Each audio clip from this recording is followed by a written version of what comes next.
everybody, that's Hot Dude here. I'm in Tri-Cities, Washington. Right now I'm standing in Richland. Tri-Cities is Richland, Kennewick, and Pasco. But we're here for the Water Follies. It's a hydroplane racing event, and we're going to head to the water and see what's up. As we head into the pits to meet up with the crew, let me give you some background. In 1986, I was in high school, and I met a guy called Scott Raney. Like many Seattle kids, we had a love for hydroplane racing and a race in town every year. Scott was destined to be on a team. I only thought it would be cool to be involved. In 1988, he joined the U8 GIF Presents Mr. Pringles, and for the next few years, I never had to purchase peanut butter or potato chips. Oh, and the Tide was also part of that sponsorship package, so I thoroughly enjoyed when he was on that team. Scott went on to be a crew chief, win the Gold Cup, and since 2011, he and his wife Shannon have owned and operated the U11 Race Team. I was part of the first crew, but I have since had some health issues and I'm no longer involved. But J9 and I have an open invitation to join the team whenever we can, and there isn't a better place than Tri-Cities. Seattle's horrible. San Diego is equally nice for a fan, but it's tough racing because of the salt water. The turbines don't like salt air. So, enjoy this video. I hope I can do the sport some justice and teach you a little bit about hydroplane racing. And please, to check out some of the racing. I didn't get a lot of the racing action because my perspective wasn't real good. But please look for H1 Unlimiteds on YouTube. They provide onboard footage. They have 3 angles on every boat, so they've got tons of footage on their channel on YouTube. H1 Unlimiteds is what it is, and please go watch it. These boats travel 200 miles an hour down a straightaway, and they don't lift their foot when they hit a turn. They take the turn at 200 miles an hour. So it's pretty spectacular. Please check that out, and I hope you enjoy the video and learn a little bit about hydroplane racing. Thanks.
Okay, let's explain this boat to you.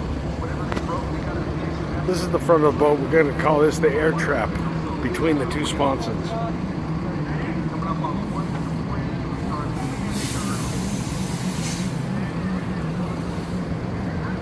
These 2 things here on either side of the boat are the sponsons. In the middle is the canard. This canard is movable by the driver's left foot. So the way this thing works is the air comes down here and it gets packed into what's called the air trap. Okay? The air trap follows down the bottom of the boat, and behind the cockpit you'll see that the bottom of the boat is kind of angled up. I don't know if you can see that in the video. They call that the brake. And the brake is where the air all gets trapped, and it pushes against the air pushes against the brake and then pulls the boat up out of the water. That's how you get up on a plane, because this boat travels on air. It doesn't travel through the water. It travels on air on top of the water. So this is the air trap. This up here is the cockpit. This is the bottom of the cockpit. This is the emergency hatch.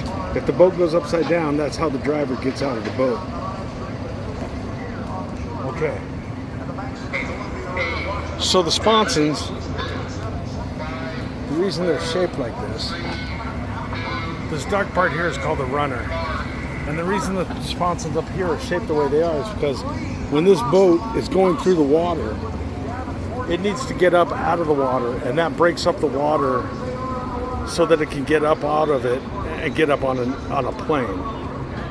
I can't remember what they call that, but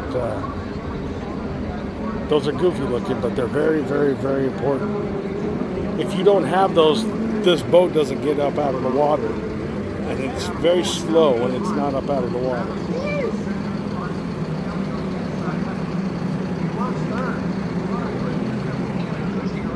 This is a backup rear wing. It's got the sponsor's name on it, so they put it there to kind of display it. The race rear wing is on the boat. The only time you would put this backup rear wing on is if the boat flipped and something happened to that rear wing. That rear wing is fixed. You can adjust it manually, but you have to adjust it. Once you're adjusted, it's adjusted for the race. The only other one that moves is this front canard. And it moves on a pedal on the left side of the cockpit. So it's a dance to get this thing up on the air and keep it there without blowing over. It's pretty spectacular when they blow over, and it's very scary. But they do go over. That's the cowling there. Now when this boat travels, you'll see this later on in the day, they'll tip it up on its side. Because it's 14 feet long and highway lanes are 12 feet, I'm sorry, it's 14 feet wide and highway lanes are 12 feet wide. So this thing will not fit on a highway. So they put it what's called on tilt and tip it up on its side, and they drive with it that way. Okay, interesting tidbit. As you'll notice, this river is flowing from our left to our right. Here's the problem. The Pacific Ocean is to our left. So at this particular point of the Columbia River, it's flowing upstream. Okay, we're getting ready for Heat 4B. A is going to run in just a second. We're in 4B right after this. Just waiting for Jamie to come down from the truck. I'm going to shoot some photographs of him, and I'll probably take a video of him coming down the walk here.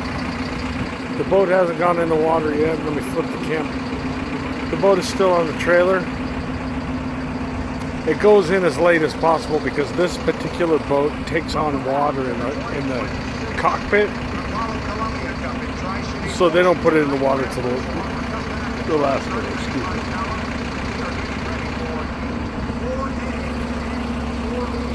The crew is waiting 1 minute before the 5-minute gun to this next heat, which is 4A.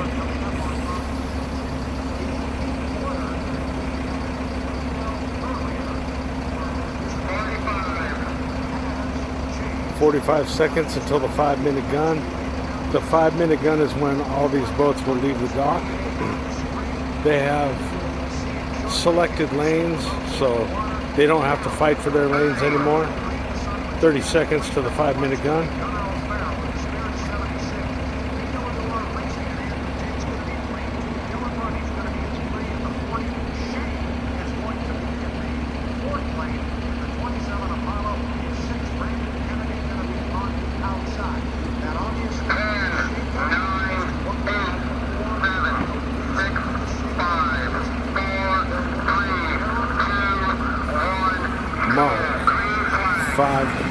Five minutes till the till the green flag. Here goes everybody. Bucket list racing is first. BWR down there on the end. That's the U1. Beacon Plumbing's going. The U6 Royer and the U27 Apollo.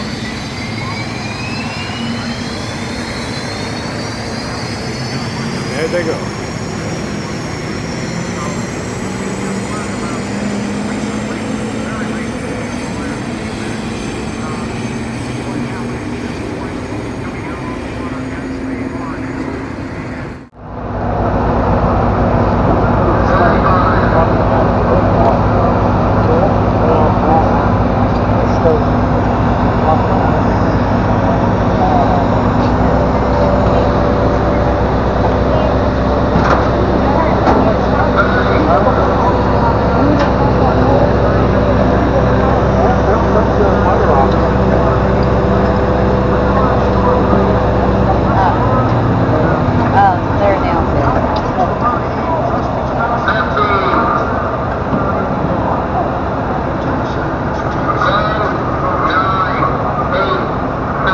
doing?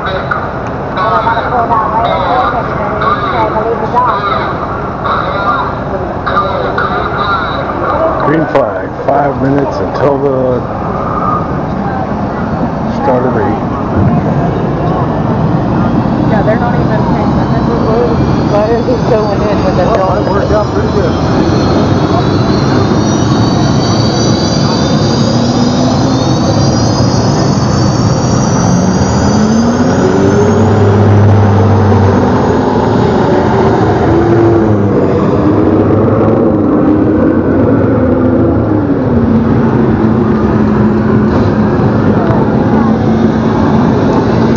Fired up. Jamie's headed away from the dock.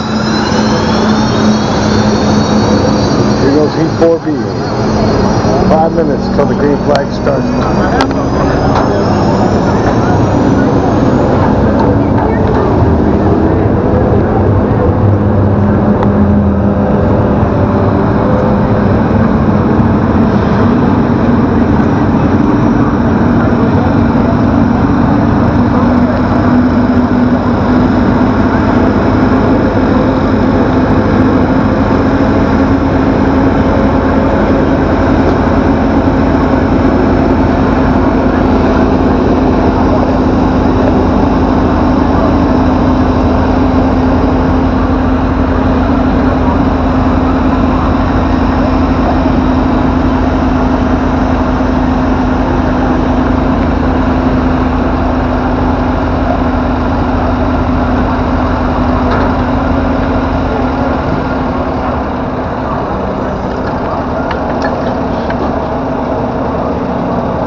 Used to be during these 5 minutes right here, you'd be fighting for your lane.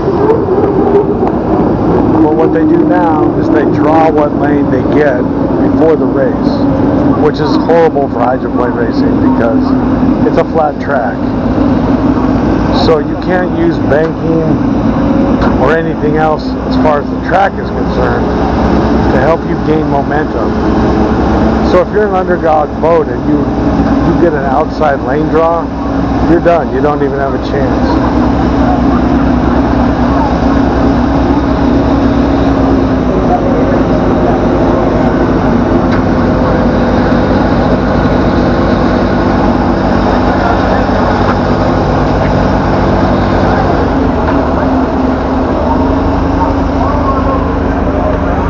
You also see what I'm talking about. Being in the pits, you don't have a very good perspective. I can see turn 1 and 2. I can see the backstretch. I can see them get all the way down to the far turn, and then I lose them. I don't see them from the exit pin of the far turn until the start-finish line. So it's always hard to know who's leading the race unless you've got a radio near you. They do have public address, but it's kind of hard to hear sometimes. So right now they're pretty well lined up. It looks like they're going to start on this heat. Here comes the U11 pulling up the rear.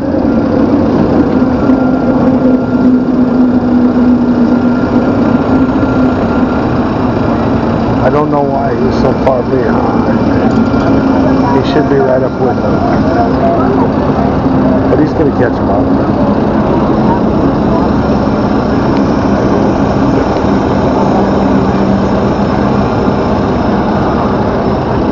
So as a crew member, this is your perspective for Tri-Cities. Each race is different.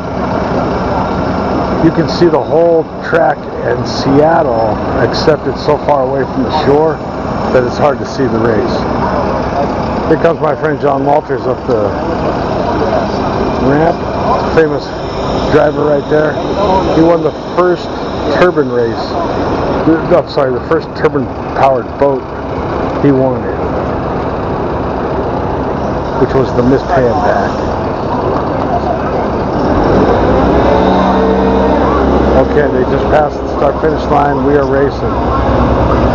We'll see them. We're in the first turn, so we'll see them approach the first turn. Look at that. U11's leading the pack from lane 2. Let's hope he holds that. He's holding a good lead. He's opening it up a little bit.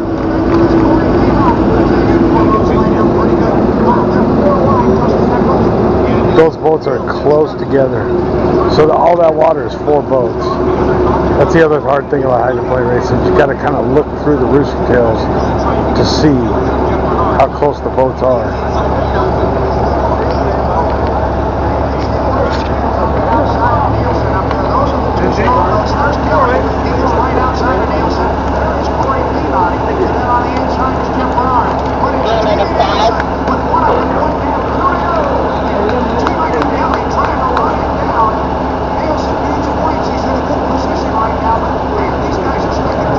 Jamie Nielsen's leading this race.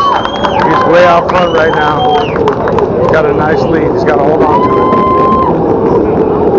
The course conditions are great.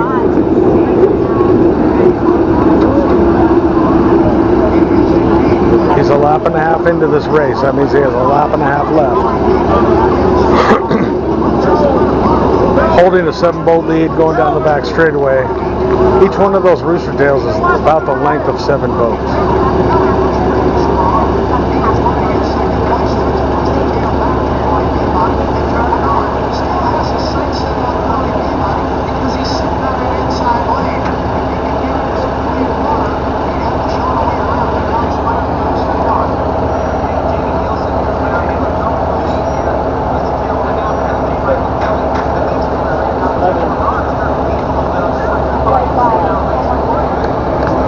Look at that. Jamie's got a nice lead now.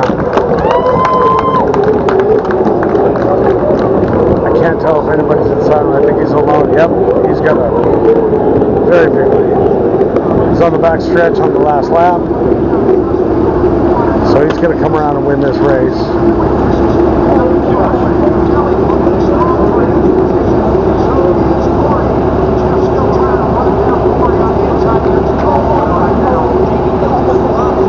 Great job by Jamie Nielsen. Here he comes around to take the checkered flag.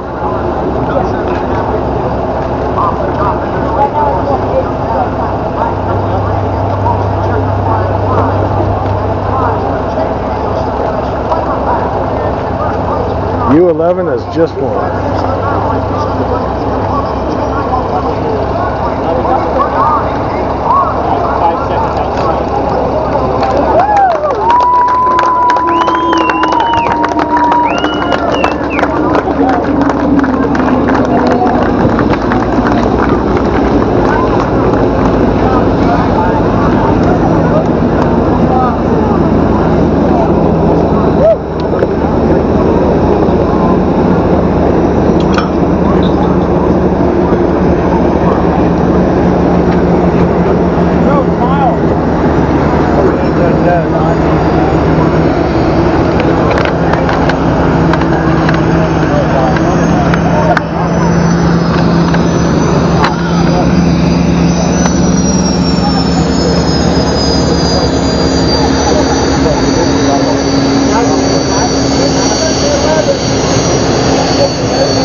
He's going to get interviewed now by KNDU.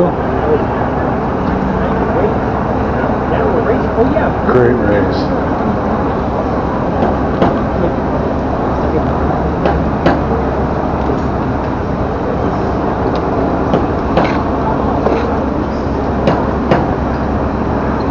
Hands the helmet over to Shannon. She's the owner of the boat.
There you go, Scott.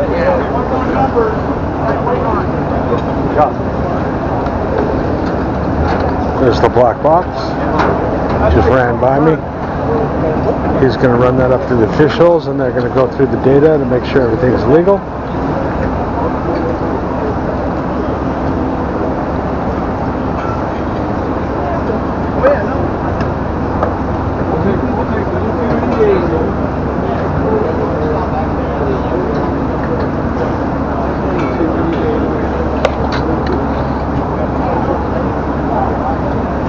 And Jamie's all done. We'll wait for him to come up the ramp. Congratulate him.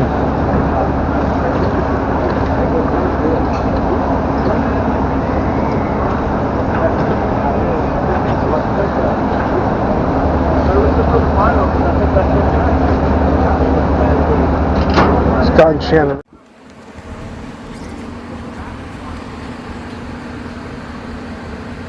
Okay, this little tent is for the prop. You see him taking it out of there right now. So when the prop that's on the boat comes off the boat,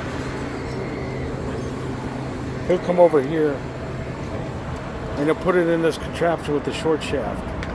So the prop is sticking out. We got no gearbox oil pressure. Let's go. Let's go. No gearbox oil pressure. So we got to get the cowling off, get the gearbox out of the boat, and a new gearbox in place for the final heat, which is at 4:30. We're 2 hours away. And that's not a hard swap, but it's a time consumer. What they're going to have to do is take off the cowling, disconnect the motor from the gearbox, and the long shaft, which powers the prop. Then they're going to pull the gearbox out of the front. Right behind the driver is the gearbox. So they'll pull the gearbox out, the crane will lift it out and move it to the truck, and then they'll pick up the new gearbox and move it back to the boat. It's quite a process. I'll film it so we can see it here. So these guys are scrambling to get that cowling off and get the prep work done so they can pull the gearbox out of the boat. When I said that orange black box went by us, he had all the data. So as soon as they plugged in the data, they saw there was no oil pressure in the oil box or in the gearbox. So they got to change that.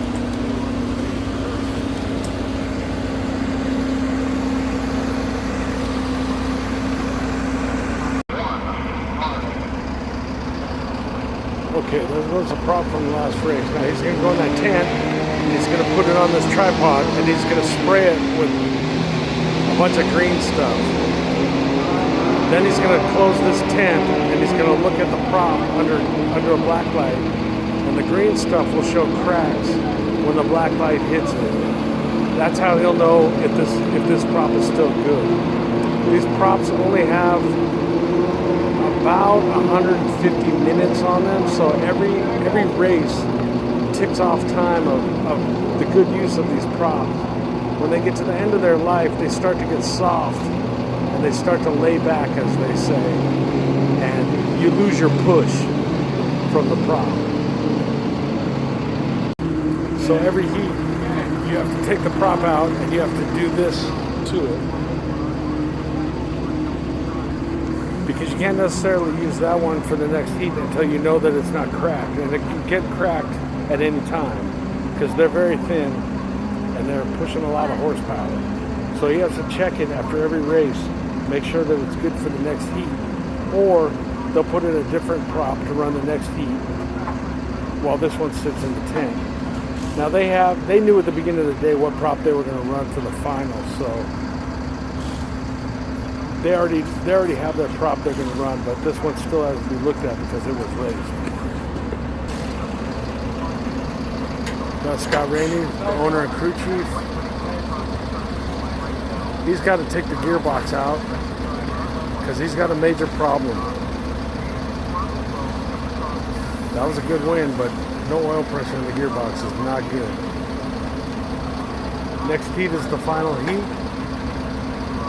So we'll let these guys work. I'm going to go take some photographs now, and we'll come back to the video in a bit.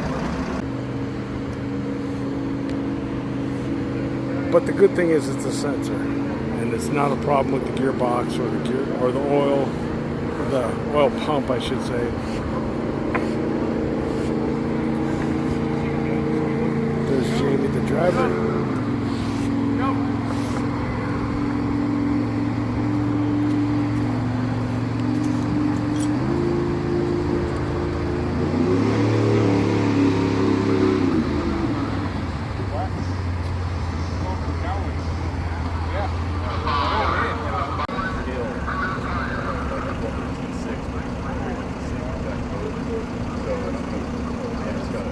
Clear to go.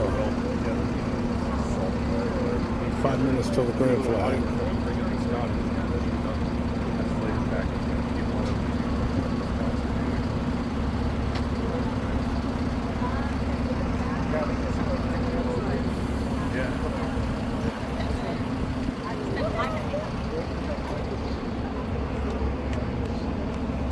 Everybody's waiting because they already know what lane they're in.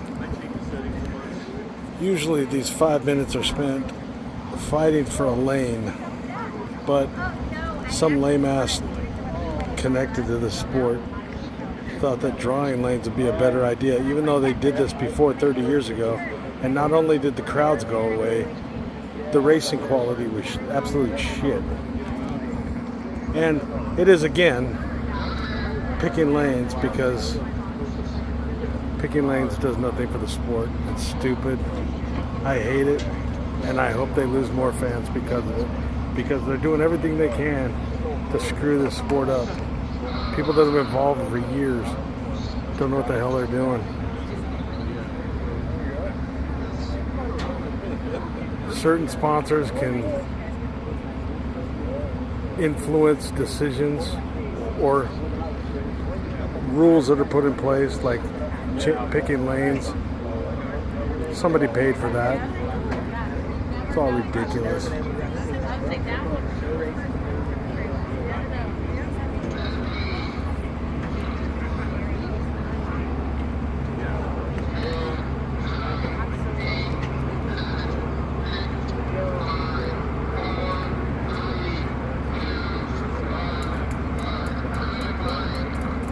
Okay, the last one's a 2-minute gun. This is 2 minutes to the 5.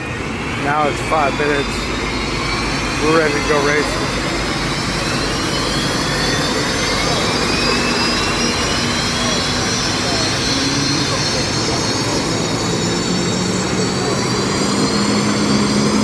You never want to stand right behind it because sometimes a flame will shoot out.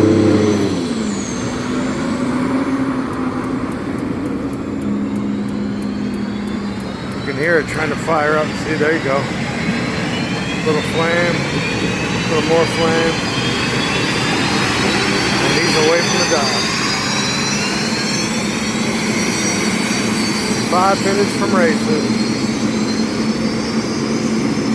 We can't see the course very well, so I'm not going to film it, but I'll be back with you with the winner.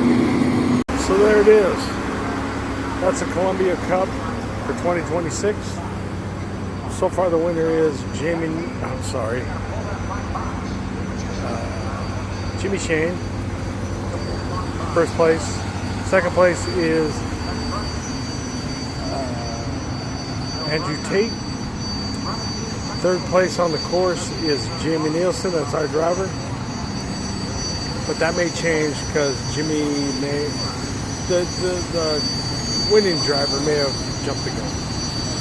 So that's going to do it for me today. I hope you guys enjoyed this weekend. I hope I taught you something about hydroplane racing, and I hope you like what you saw. I'll see you on the next one. Okay, this is what I was